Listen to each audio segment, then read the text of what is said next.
My name is Reggie Burgess. For over 30 years, I've given my life to law enforcement.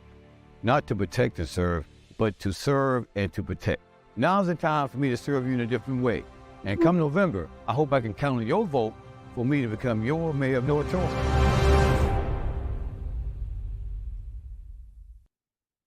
It's time for a little comedy, a little content, and a lot of conversation.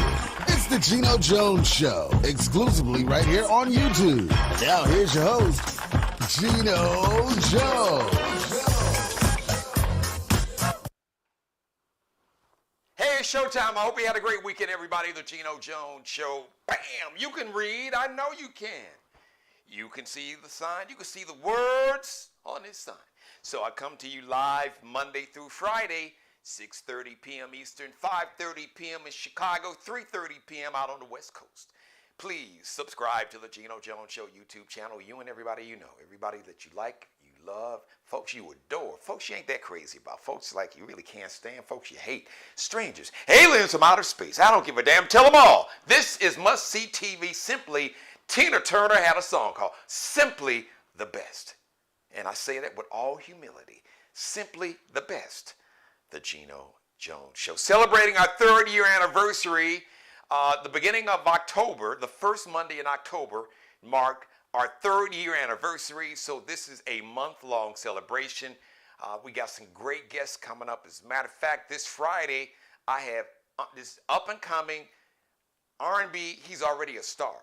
But I am telling you, this young brother is going to be an R&B superstar. He sounds just, when you hear his music, you would swear that Marvin Gaye had came back from the grave. Brother named October London. He's got this hit record that you've been hearing. You're like, man, is that Marvin Gaye? How did they release a new record for Marvin Gaye? It's October London. Brother grew up in Indianapolis, Indiana, doing this thing out in L.A. Snoop Dogg put him on. So he's going to tell his whole story. Back to Your Place is his hit record. He's going to be my guest this Friday. But today, meet the mayoral candidates. That's right, meet the candidates. As a matter of fact, here in the North Charleston area, there's going to be a mayoral candidate forum tomorrow. There have been a lot of debates and forums. And my guest, former police chief who is running to be mayor. And full disclosure, yes, he is a friend of the show. So I ain't no shame in that. All the other candidates, you're welcome to come on the show also. Facts, not fiction. Truth, not alternative facts. That's how we do it on the Geno Jones Show. Because I come with the receipts. But this man done a lot of great work in the community. Former police chief Reggie Burgess, who is running for mayor here in the city of North Charleston. He's going to be my guest. You'll see him on camera. And he'll tell you why he wants to run, why he wants to be mayor, what inspired him to run for mayor, and how will his experience as a police chief and a police officer for 3 decades, how will that assist him in terms of being the mayor, and what are his plans? What are his plans for like the first 100 days? You know, you hear like when the president, okay, my first 100 days I'm going to do this, that, and the other. What are your plans for the first 100 days? What are the top 3 things from a public policy standpoint on your agenda? So he's going to tell you all that. But happy birthday today, October 16th. Tennis superstar Naomi Osaka. Young sister's 26. She already won U.S. Open. Talented sister. And she was smart. She took some time to take care of her mental health. Now, the whole planet realizes that we all need to take time for our mental health. People tried to clown her and give her a hard time when it happened, but she was way ahead of a lot of people, way ahead of the curve. She had wisdom in her young age. I think she was right around 20. Not long after she won the U.S. Open here, that she had to take a break. So happy birthday, Naomi Osaka. So if you were a fan of the Steve Harvey TV show back in the 90s and early 2000s, remember Alizé? Cedric the Entertainer, that was his girlfriend on the show. Miss Terry J. Vaughn, she turned 54 today. Kim Wayans, from the Wayans family. Kim is the sister from Kenan and Damon and Sean and Marlon and all of them. All of them. Kim Wayans is 62. I remember Kim in Living Color. She was a funny That whole family's funny. Now, they say the mom was funny, dad, everybody's funny. They probably had pets that could tell jokes and do stand-up, could do an HBO special. The dog and the cat, probably, the roaches could probably do stand-up in that house. So happy birthday to Kim Wayans. And today is a very special day. It's a special day for me. I remember this, and it was so important. Today is the 28th anniversary of the Million Man March on Washington, D.C. It was on the National Mall. It was over 1 million black men. And shout out to Minister Louis Farrakhan, who really, it was his idea. He championed this cause, and you had men from all different backgrounds, religious backgrounds, those who maybe were not religious. Maybe they believed in God, maybe they were atheists, different social economic backgrounds from all over the country. And it was one day that we saw the humanity in each other as black men. And considering the times that we are living in today, where we have a war that's breaking out between Israel and you had a terrorist group, Hamas, which does not represent the people of Palestine. We've had innocent women, children, babies, Israeli children, and grandmothers and mothers and fathers and sons murdered by the terrorist Hamas. But you've had innocent Palestinian women and children and mothers and fathers and sons and brothers. In Illinois, there was a Palestinian child, 6-year-old child was murdered, stabbed over 30 times. And he died over the weekend. His mother's in critical condition. And they were stabbed by their landlord because of their religion and their ethnic identity, because they were Palestinian. We have to be able to see the humanity in all of us. Because that's one thing that we have in common. We have a common humanity. We have to have the compassion and the empathy to see ourselves or to see other people like we see ourselves. As a parent, when I see any child, I don't care what the child looks like. I don't care what the children's background is. I don't care what God that their parents pray to. I don't care what country that they come from, where their grandparents come from. Black, white, Hispanic, Asian, Native American, from India. It doesn't matter. When I see any child, I see my child in that child. Child can be a total stranger. And I will treat that child the way I would hope and pray that someone would treat my child. That they could see the humanity, that they could see their child in my child. And if we can somehow begin to see the common humanity in each other,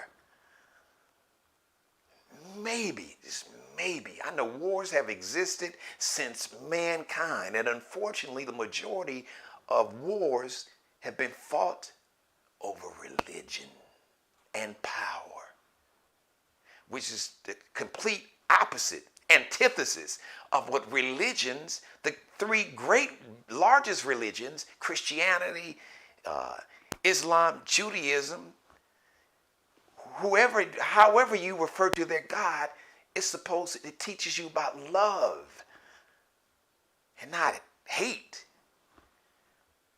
Because the eye for an eye, as Dr. King said, leaves everybody blind. I'm going to leave you with this. Dr. King also said something so profound. One of his speeches later on in his life, after the march, the big I Have a Dream speech, that was the march on Washington in like 63. He said, "What good is power?" Now listen closely. I'll bring on my guest after this. What good is power?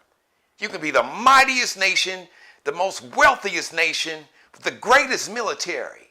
And you've had so many nations who fit that category. America wasn't always like that. You had all the great empires, Rome and Greek, Great Britain, all the great empires.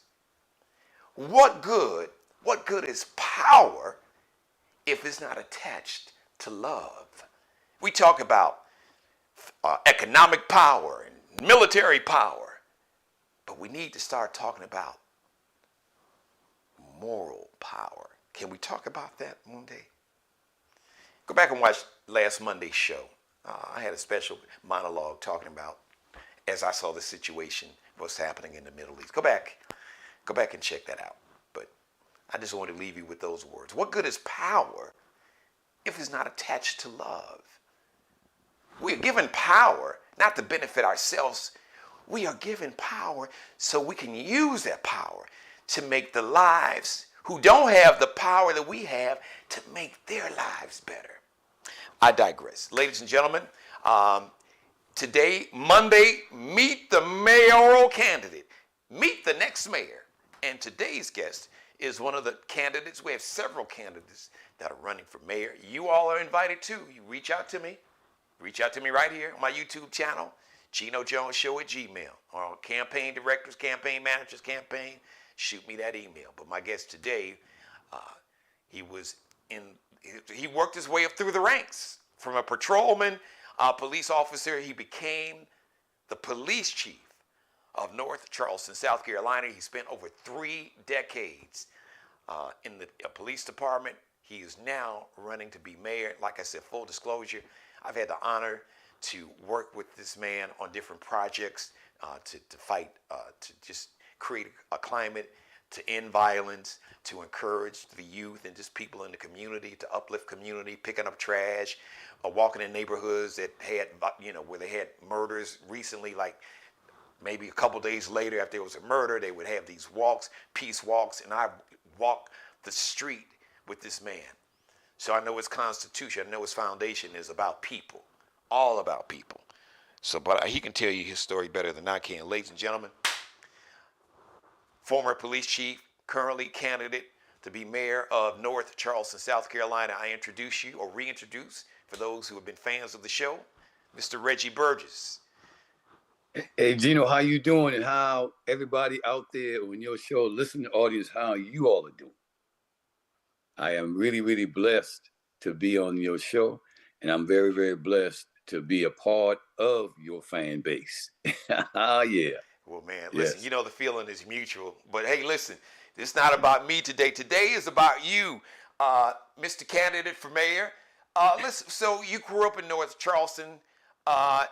If you like, share your story. But what I'd like to know, what inspired you to want to run for mayor? Because you are a child of the city of Charleston and North Charleston. This is your home. You went to high school here, a star athlete. You got, your family, your mom, and everybody. So I know you have a very, very deep and organic love for the city, for the people, in a very organic way. It's not transactional. I know that because I've known you for virtually 20 years and just seeing how you operate and how people respond to you. So what was the big inspiration to decide to make this, this big jump to run for mayor after you had been in the police department, been a police chief, and how will your experience as a police officer and the police chief help you, do you feel, if you become mayor? Well, it's good questions. I actually, of course, I was born and raised right in North Charleston. I love my city. I mean, there's nothing better than North Charleston. I grew up here. I attended church here. I went to all elementary, high school here. I got married to a North Charleston lady, and my children were born here in North Charleston. My mother, my brothers, cousins, everybody's here in different parts of North Charleston. But when I was coming up, North Charleston wasn't called North Charleston. It was called the North area. Really? And yeah. So I remembered we would have address with 372 Nesbitt Avenue, North area. And then I think around about 72, 73, maybe close to 73, my mom said we have to start putting North Charleston as our city. And I was like, wow, okay, now we have a city. And it really helped me a whole lot because, my rivalry in sports transcended against people who were from downtown. Okay. So when Burke, C.A. Brown, and Charleston High, and Bishop Binghamton, they were downtown. And so my dislike for them was because they were in North Charleston. You know what I'm saying? So when we became a city, I mean, it really, really just it made me feel such a belonging to a community that was mine. And when you talk about what was the reason why I thought about running for mayor, when I got into law enforcement in 1989, when I walked in the doors, I walked in the door for two reasons. I walked in the door because I really want to be on the SWAT team. You know, I've always liked SWAT, and I want to dive through the window and save the day. You know? So you wanted to be like Shamar Moore on the commercial, jumping through. No. I want to be the original John Shaft type guy. Okay. You know what I'm saying? See, I'm not the Samuel Jackson Shamar guy. I want to be the OG. Richard Roundtree. Richard Roundtree, man. I want to be the brother, be like, yo, that's the man. He was saving us from everybody. You know, who you talking about? Reggie Burgess. So you were going to have the black leather suit, the gloves, with the rope coming through the window on the rope. I can see you doing that. That's me, man. I mean, I love Richard Roundtree to death because Richard Roundtree showed me how a black man could actually work alone in his community and make difference in his community and not be hated at the same time. And I didn't know that it was a movie, but a lot of movies are actually from the real life experiences. Mm-hmm. So, I mean, we could talk about Bass Reeves. Bass Reeves was a deputy in the West. You know, he was a brother that, So all those people, you know, Muhammad Ali and you know, Jim Brown and, you know, Bill Russell and these guys, man, I looked up to these people and I want to do the things they were doing. So as I'm coming through my, you know, matriculation, you know, starting on the ground floor, you know, working out in the streets, answering call for services, I remember my first day being cut loose. So you go through your 8 weeks of in-house training, then you go through 8 weeks of FTO training, field training officer training, whereas you're in-house for 8 weeks, then you get out with a field trainer and you have to listen and do everything they tell you to do. So when you get past that and they check off and say that you've learned a lot, you're ready to hit the streets by yourself.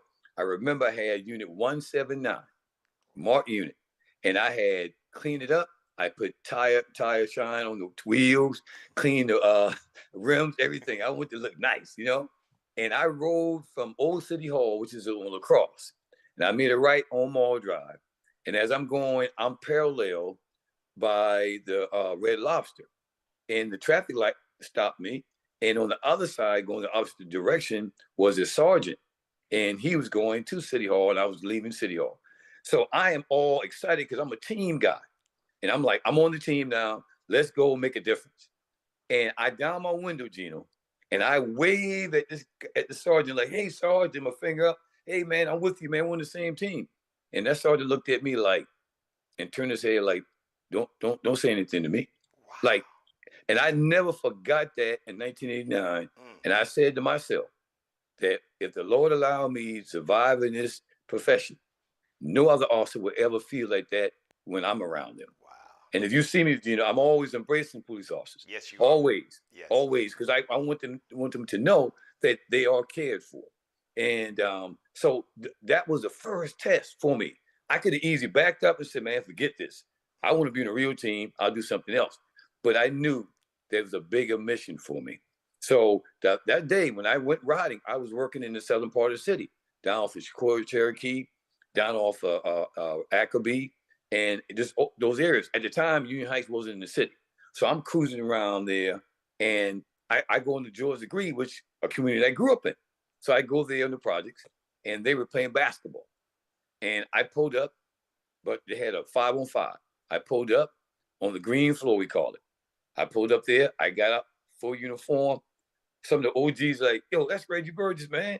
And it's like, Reg, man, you already home from college? I said, yeah, I'm 4 years, I'm done. So I'm standing on there in full uniform. I said, who's got next? He's like, yo, we need somebody else. I said, yo, put me down. Man, I said, yo, you want to play? I said, yeah. You going to change? I said, no. So I go to the car. I take my gun belt off, put it in the trunk. I called dispatch. I said, hey, I'll be in Georgia Green, you know, doing area checks. If you need me, call me. But I'll be a little busy right now, but you can call me. So I turn the radio up 100. I'm balling out, man, having a good time in uniform, balling out, man. I'm bunting everybody, people bunting me and everything, and we having a good time. Here comes a sergeant, lieutenant, rolled by and saw me out there playing basketball, and he was like, he called the sergeant, "Hey, where are you?" Sergeant said he was at City Hall. "Well, what is your officer doing playing basketball? He needs to be out here patrolling." So the sergeant didn't know. So the sergeant called me. I told the guys, "Time out for a second." I go to the mic. Sergeant said, "Hey, where you at?" I said, "I'm on George Degree." So what are you doing? I said, "I'm playing basketball with the kids in the neighborhood." He said, "Oh, okay." He said, "Everything all right?" I said, "Yeah." He said, okay, cool. No problem. I go back. So later on that evening when I came in, the lieutenant called me to his office. He said, "What are you doing?" I said, "Excuse me, sir." He said, "What are you doing today?" And I told him I was playing basketball. And I said, I really wanted to actually do that because I want to be a part of the community. And what a better way of being a part of the community when other than socializing with the community. And he didn't like it, but the sergeant backed me. Now, this was a black lieutenant and a white sergeant. The sergeant backed me, and he told me, he says, "We need to do that more often." And that day, that's when I realized that not only I needed to change our direction of how we work with our community, but I needed to change the internal conditions in the police department. I knew that right then. And I didn't really get the opportunity, Geno, to do it until the Lord blessed me to become the chief of police in 2018. Yep. So that was the driving force. But wanting to be a mayor when the governor, McMaster's, in Columbia, called me and asked me to meet with him 3 times. We talked about retention of highway patrolmen. We talked about pay. We talked about, he was down 100 and probably 180 highway patrolmen. He wanted to know how could I keep my department, which was full in 2019, and everybody else is losing. I said, you got to go where the people are. You got to meet them. You got to talk with them. You got to get out yourself as the leader in the department and recruit people. Every time somebody fills out an application, I send them a personal letter thanking them for investing their time. That brought people from Ohio, people from New York, people from Michigan, people from Pennsylvania. They came down. We did a one-stop shop. But when we got full, well, the governor met with me a couple more times. And then he came to me and said, "I need you to be my Department of Public Safety Director for the state." So there's 300 police departments and sheriff departments collectively in the state of South Carolina, 300 of them. The governor selected one leader in the state to run his Department of Public Safety. To me, that said, maybe you have gotten where you need to go. Maybe you have something on the state level that separates me. When Reuben Greenberg was downtown the city of Charleston, being an old athlete, I've always said, I'm going to look at the guy who's supposed to be good and see why is he good. And I have to emulate some of the stuff because I want to get to that level with him. Well, when Governor McMaster's appointed me, it told me that I had risen to that level. And so, the story went on. I just didn't take the job. But that was the burning thing inside me, Geno, that now I believe that I could do it. And when 2021 came around, I told Mayor Summers, I said, "Hey, man, if you, think about, going away one day and you want to retire," I said, I'm thinking, about, running for an office. It wasn't the mayor's office, just an office. He said, "Hey, I'm going to retire real soon. And if you want to run, I'll tell you everything I do so you will know and you can get comfortable with it. It's on you to do what you want to do." So when he actually, made his mind up, I say, I'm all in. I want to do it. Then plus I had a lot of people that said to me, they wanted me to stay around. And so here I am, Geno, running to be the next mayor of North Charleston. It doesn't have anything to do with the historical factor because the Lord has blessed me to be the first African-American chief of police. God has done that for me. I appreciate it. My goal is to work in the city I grew up in, having the institutional knowledge that I have for 34 years, being a department head in the city, having to actually create and evaluate and disseminate a $44 million budget, having to lead, guide, direct, and sometimes correct 400 police personnel, being basically, as the governor said, the top law enforcement leader in the state. I think that God is telling me that it's time for me to take on a new role. I really believe it, because I know what my city, what it's dealing with.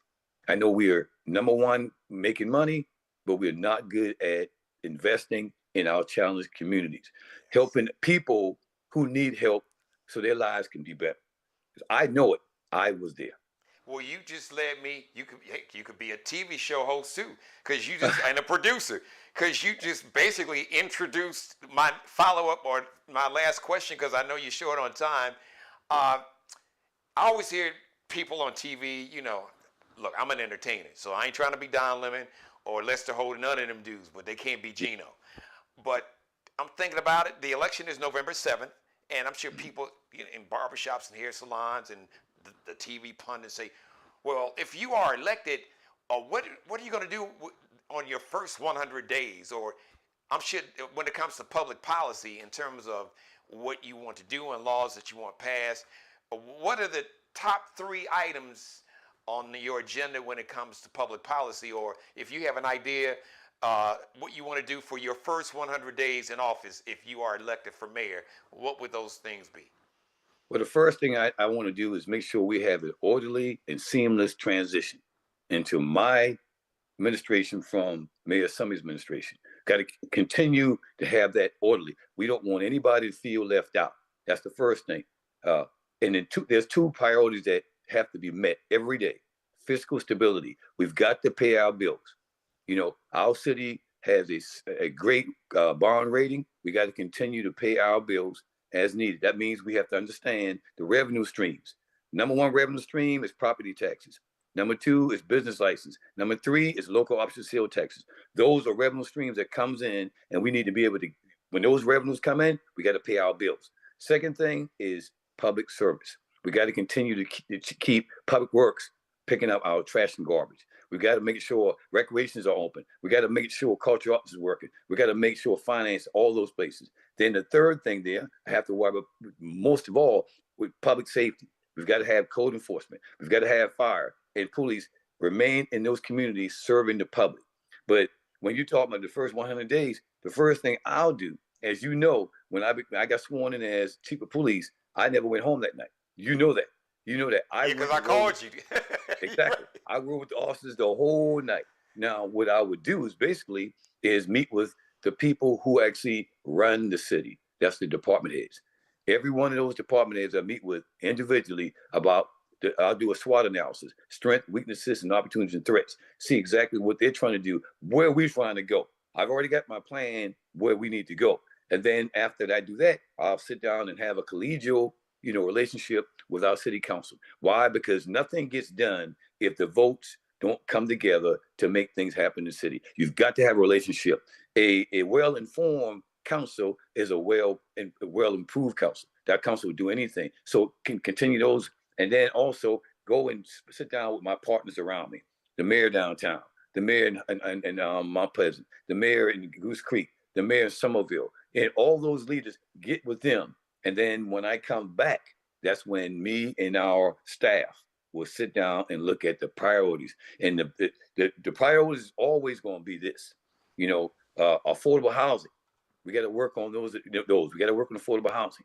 We have to work on, the school system within our area. They're not one. They're all one. There's not one or two. They're all there. We have to work with the school system to see how we can actually work better to improve. We have failing schools and unsatisfactory schools. We got to work on that. And then another thing too, we got to work on the traffic congestion.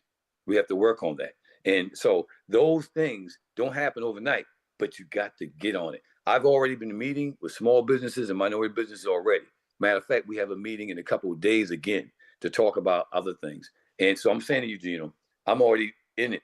I ride on number 10 bus. I ride on number 11 bus, and I'm riding on number 12 bus so I can understand what the bus riders feel and get information from them. But I've got another Zoom I got to jump on. And I appreciate you. Totally, very, very totally. I appreciate you. Well, before you go, let everybody know if they want to support the campaign, they want to make a donation, they want to volunteer, they want to learn more about your campaign or your policies and your plans. Let them know where they can go and learn more about Reggie Burgess. I have a website. Is Reggie Burgess Committee. It was Reggie Burgess for Mayor. Hold on a second. I want to make sure it's right now because I don't want to tell you the wrong thing. Or they could probably look at the T-shirt. Just Google the T-shirt. Yeah. The T-shirt says a lot. Reggie Burgess for Mayor.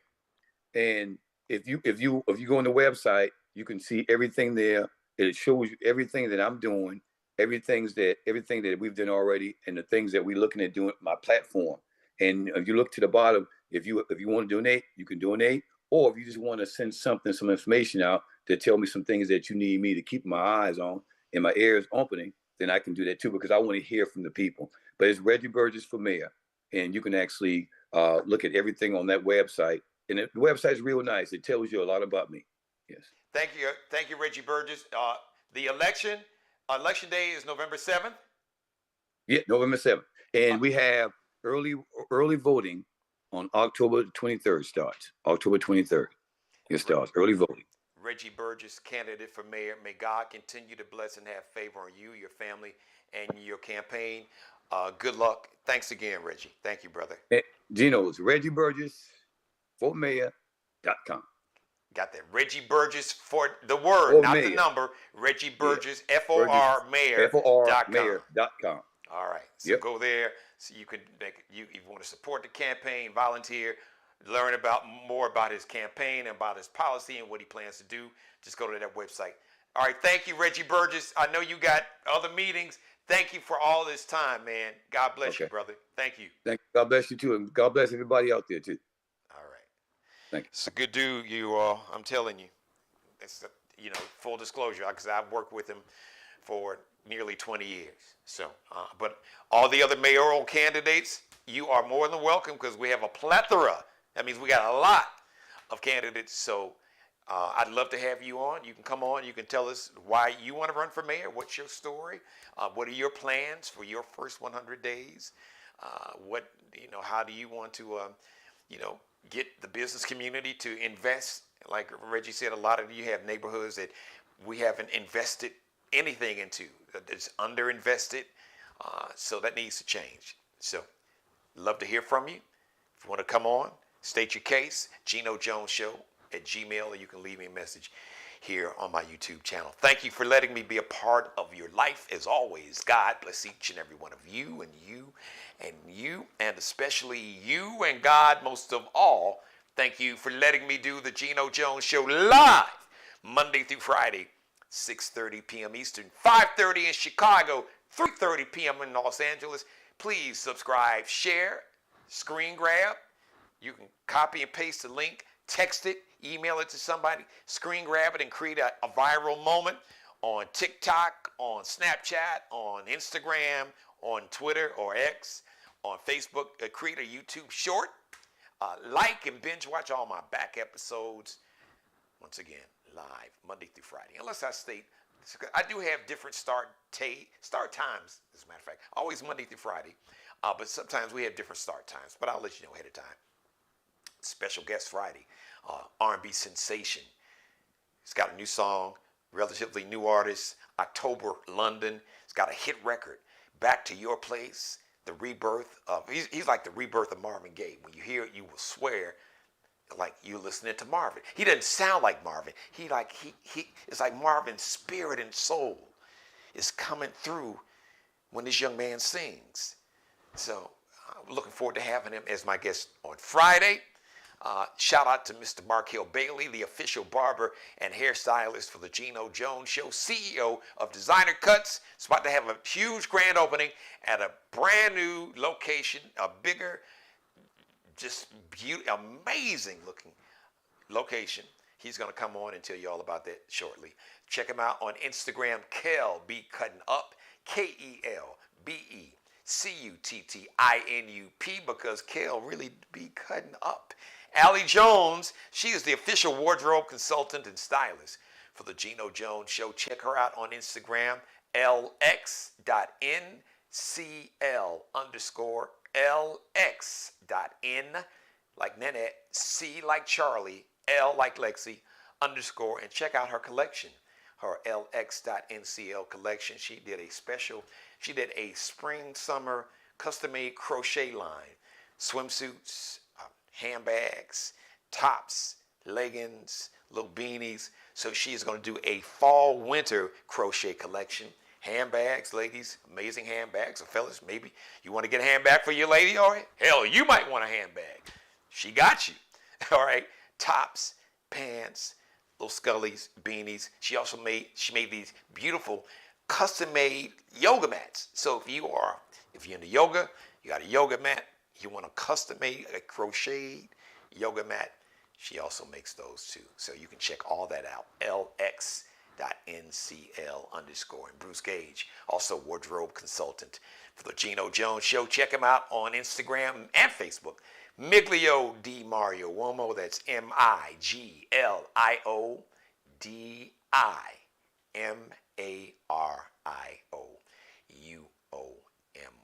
The next live edition of the Geno Jones Show is going to be Tuesday, 6:30 p.m. Eastern. Thank you for watching me, everybody watching me live. Thank you.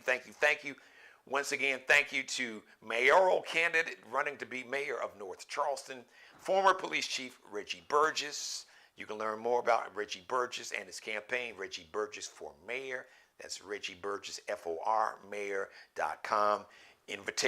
Formal invitation is extended to all the other candidates who are running for mayor. Just contact me here on my YouTube channel or Geno Jones Show at Gmail. So until Tuesday, 6:30 p.m. Eastern. Shout out to my mother and everybody, the conversation in my chat room. Thank you for watching, everybody. Holla! See you Tuesday live, 6:30 p.m. Eastern. Subscribe and tune in to the next episode of the Geno Jones Show, exclusively right here on YouTube. My name is Reggie Burgess. For over 30 years, I've given my life to law enforcement. Not to protect and serve, but to serve and to protect. Now's the time for me to serve you in a different way. And come November, I hope I can count on your vote for me to become your mayor of North Charleston.